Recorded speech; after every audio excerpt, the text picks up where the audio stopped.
안녕하세요. 철학 하나, 시 하나, 1강을 시작하겠습니다.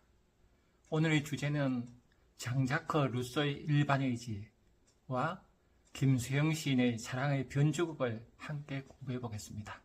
먼저 읽어보겠습니다. 일반의지, 장자크 루소. 욕망이여 입을 열어라. 그 속에서 사랑을 발견하겠다. 김수영, 사랑의 변주곡 부분. 인간은 오랫동안 욕망의 입을 닫고 살았다. 먹을 게 부족했기 때문이다. 이제 먹을 게 넘치는 시대다. 욕망의 입을 마음껏 열어도 되는 시대다. 그러면 인간은 욕망의 노예가 될까? 그렇지 않다. 인간은 낮은 욕망에 만족하지 못하기 때문이다. 점점 더 나은 욕망을 추구한다. 따라서 우리는 마음껏 욕망의 입을 열어야 한다. 그러면 그 안에서 사랑을 발견한 날이 온다. 그 사랑을 낚아채야 한다. 사랑은 우리 안의 영원한 샘물이다. 이 샘을 발견하고 나면 우리는 한평생 목이 마르지 않게 된다.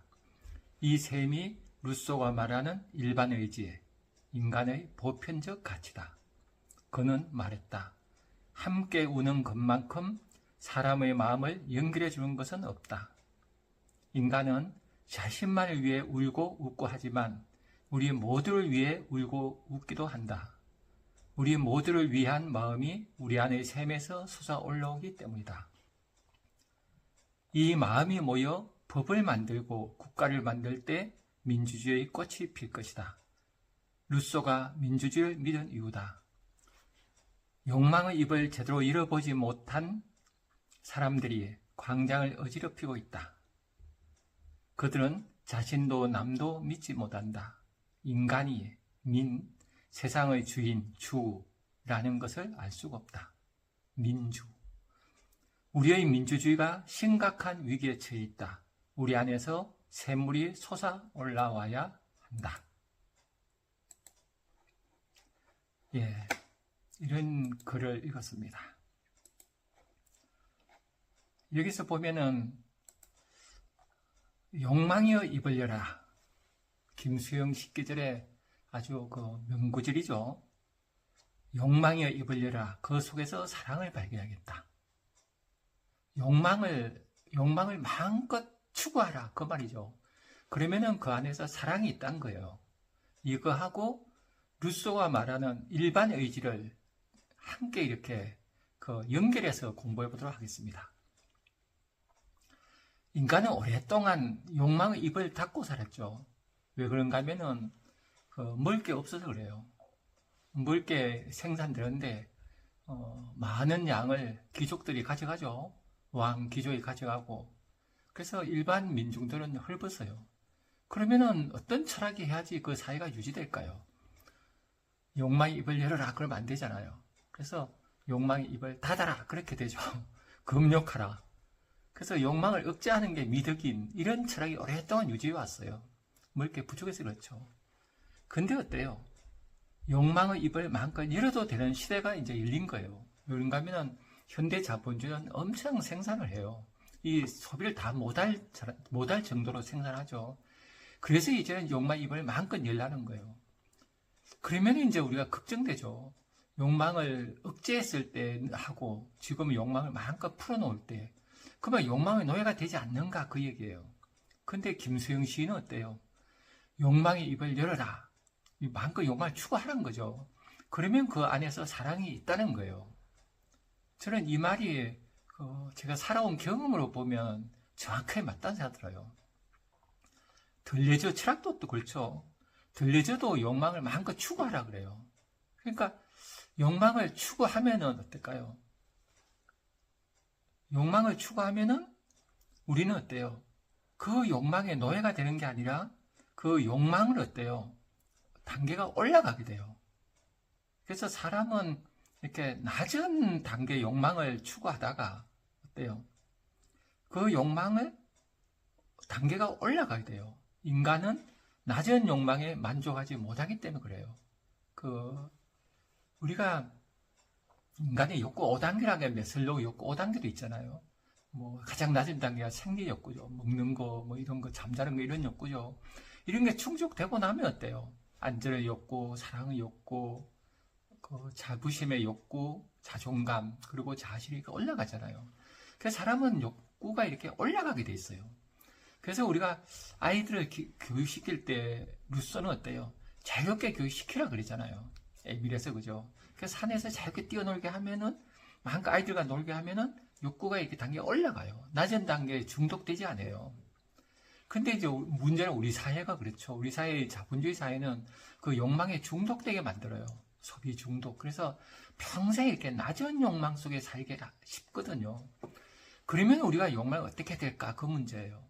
그래서 저는 제가 살아보니까 그래요. 저는 옛날에 고스톱을 좋아했거든요. 학교 교직에 있을 때. 예, 수업 끝나면은 이제 술 마시고 저녁에 이제 밤에 그 고스톱 치면 그렇게 재밌었어요. 근데 나중에 이제 시공부하고 그러면서 재미가 없어요, 고스톱은.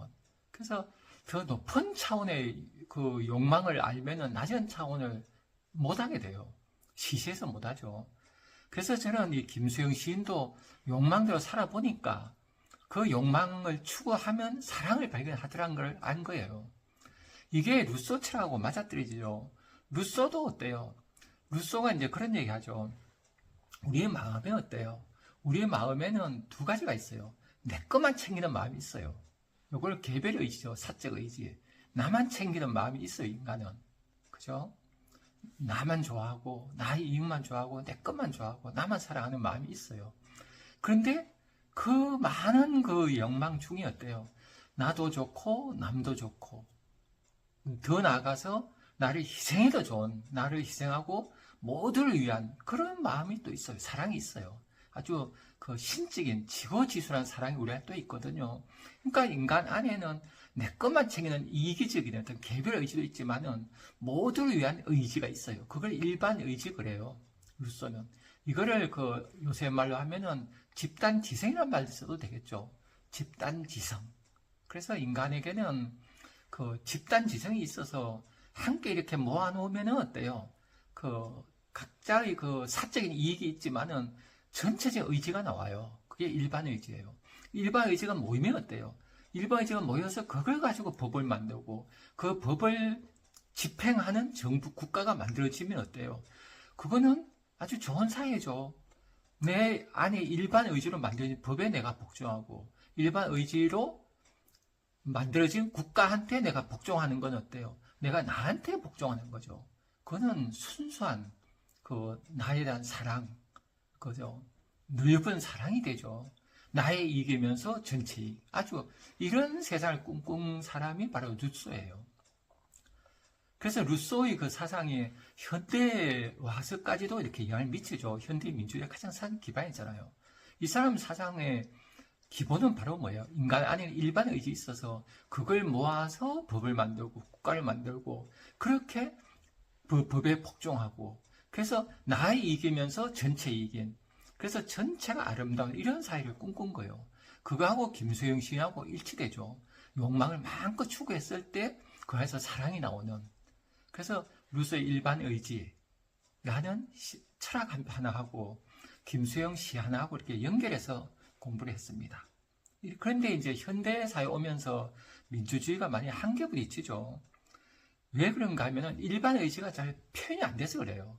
다수결로 하다 보니까 어때요? 전체 일반 의지가 안 모아지고 전체의 그 사적 이익, 개별 이익이 모여서 다수결로 나타나고 다수로 나타난 정부가 어때요? 대통령이 독재를 할 수 있죠.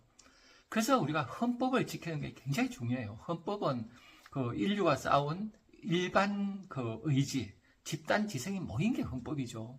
아름다워요, 헌법은. 그래서 헌법을 수호해야 돼요. 헌법을 수호하기 위해서 만든 기구가 헌법재판소예요. 우리나라가 지금 헌법재판소에 굉장히 많은 이유가 헌법을 지키는 게 우리 일반 의지죠. 그래서 우리 국민들은 어떻게 해야 되는가 하면 껴있어야 되죠. 그래서 눈앞의 이익도 중요하지만 더 큰 이익. 이걸 항상 따지며 살아야 돼요. 그래서 껴있는 힘이 있어야지 민주주의 잘 되죠. 내 이익이면서 더 큰 이익.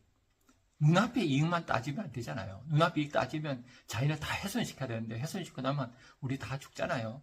그러니까 이익이라는 게 눈앞의 이익이 있지만 그때 큰 이익이 있어요. 큰 이익, 그게 전체 이익이고 일반 이익이죠. 그래서 우리는 평상시 그렇게 살아야 돼요. 내 욕망을 사랑하고 욕망도 살아보고 그래서 내 사랑을 발견하고 이렇게 살아야 되는데 이제 그렇게 못하면 어때요? 욕망이 억제되는 사람은 어때요?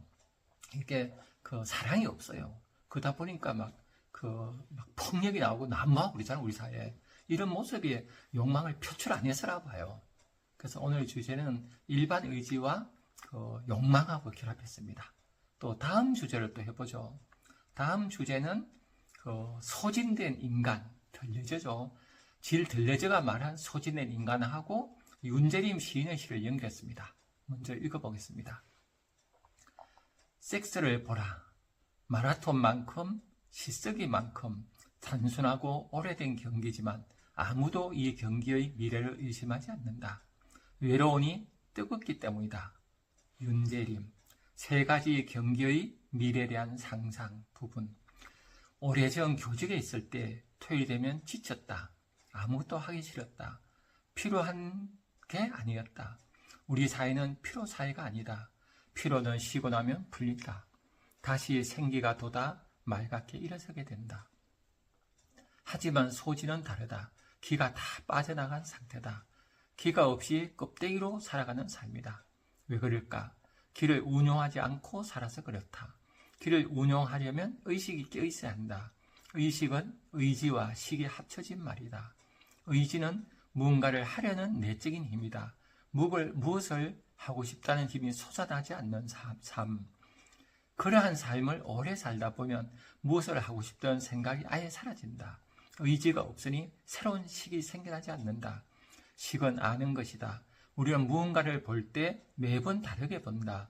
그런데 다르게 보려는 의지가 없으면 그 무언가는 항상 똑같이 보인다. 세상은 언제나 똑같다. 무한한 반복, 시시포스의 형벌이다. 현대는 모두 재수다.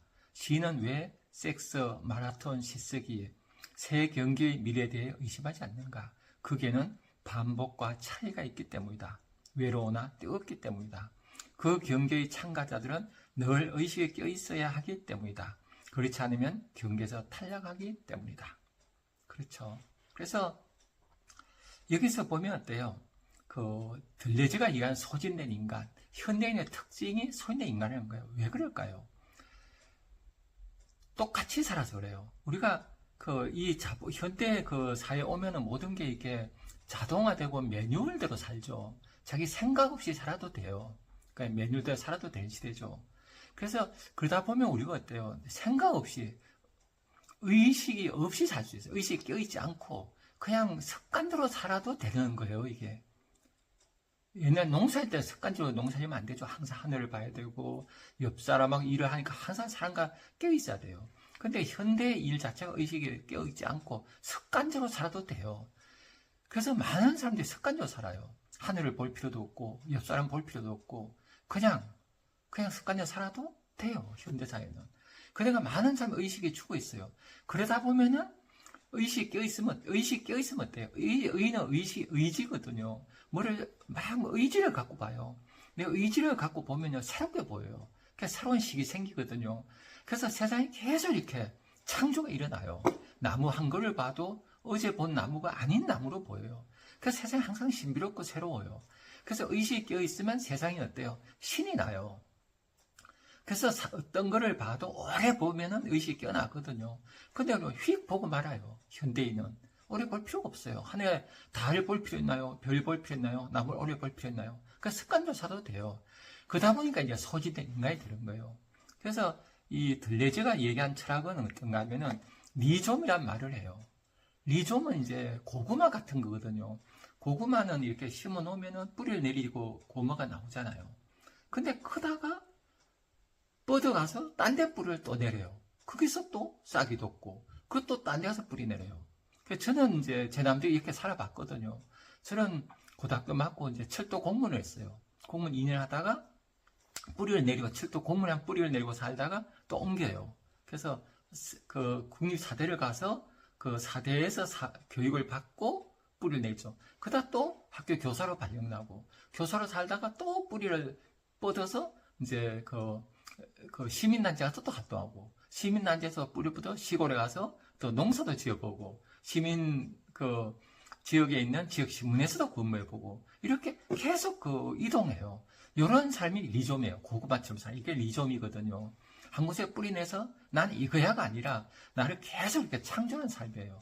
이런 삶은 이제 의식이 껴 있어야 되죠. 그래서 이제 윤재림 시인이 섹스 마라톤 시쓰기는 어때요? 미래를 의심하지 않는다 하는 이유는 뭐예요? 여기에는 차이가 있어요. 그 들레저 책 제목이 반복과 차이거든요. 반복을 하는데 계속 잠자고 일어나요. 그래 의식이 깨있기 때문에 변화가 돼요. 섹스 마라톤 시쓰기가 못하는 거죠. 섹스할 때 의식이 깨있지 않나요? 씻을 때 의식이 깨있어야죠. 마라톤 할 때. 그러니까 세상이 계속 새롭게 보여요. 그래서 들레즈가 얘기하는 리좀, 노마드의 삶이 돼요. 유목민의 삶. 계속 잘 변화하는 삶.